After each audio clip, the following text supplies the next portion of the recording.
వెంట్రుక రాసి city life తో మసి నగరవాసంలో కేశాలకెన్ని కష్టాలో పూర్తి వివరాలకు చదవండి రేపటి Sakshi Hyderabad edition. Drunk and డ్రైవ్లు పెట్టినప్పుడు కొందరు తాగుబోతులు పోలీసులకు చుక్కలు చూపెడతారు. చుక్కలు చూపెట్టుడే కాదు మెదడు తింటారు. అబ్బా తాకక ఈ తాగుబోతోడే తాకాలనా దిమాకు తింటున్నాడు కదరా దేవుడా అని ట్రాఫిక్ పోలీసులు అనుకున్న సందర్భాలు చాలా ఉన్నాయి, ఇంకా ఉంటాయి కదా. అయితే ఈడ మాత్రం డ్రంక్ అండ్ డ్రైవ్ చేస్తున్న ట్రాఫిక్ పోలీసులకు తాగొచ్చిన ఒక పోలీస్ ఆయనే చుక్కలు చూపెట్టిండు. ఏంది నమ్ముతలేరా?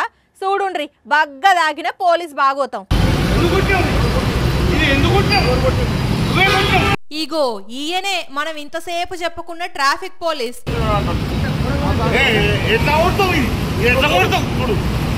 Siddipet traffic ACP Suman Kumar. No batch number, only civil dress police.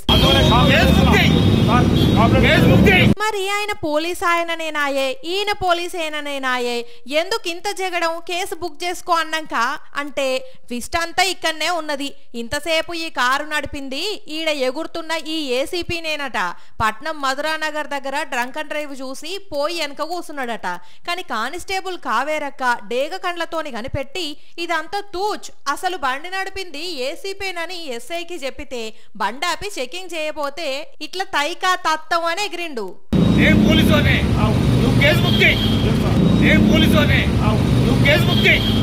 అయ్యా ఏసీపీ సుమన్ కుమార్ ఇట్లా కుతుక నిండా దాగి ఎస్ఐతోని లొల్లి పెట్టుకుని ఇజ్జతంతా ఇజ్రాయెల్ కు పంపి మళ్ళా రేపు ఏ ముఖం పెట్టుకొని డ్రంక్ అండ్ డ్రైవ్లు చేస్తారు సారు? తాగినోళ్ళు మీకు ఇట్లనే జవాబిచ్చి నువ్వు తాగలేదా నాకు చెప్తున్నావు అని ప్రశ్నిస్తే ఏం చేస్తారు సారు? అరే ఏసీపీ స్థాయి అంటే కింది స్థాయి ఉద్యోగులకు ఆదర్శంగా ఉండాలి గాని మంచి పేరు తెచ్చుకోవాలి గాని రూల్స్ అన్ని బ్రేక్ చేసి మీరు డ్రైవింగ్ చేసిందే గాక మీ డిపార్ట్మెంట్ పోలీసులతోని ఏంది సారు కీసులాట? న్యాయంగా ధర్మంగా క్రమశిక్షణతోని పనిచేస్తున్న పోలీసులకు మీలాంటి వాళ్ళు చేయబట్టి చెడ్డ పేరు రాదా అని ఏసీపీ ఎగిర్తాలు చూసిన జనాలు సురుకుల మీద సురుకులు పెడుతున్నారు. చూడాలే పెద్ద ఆఫీసర్లు సారుగారు మీద ఏ నిర్ణయం తీసుకుంటారో. కానీ ఏసీపీ స్థాయి రోడ్డు మీద దాగి రచ్చ చేసుడు చీ ఏం బాగోలేదు పో.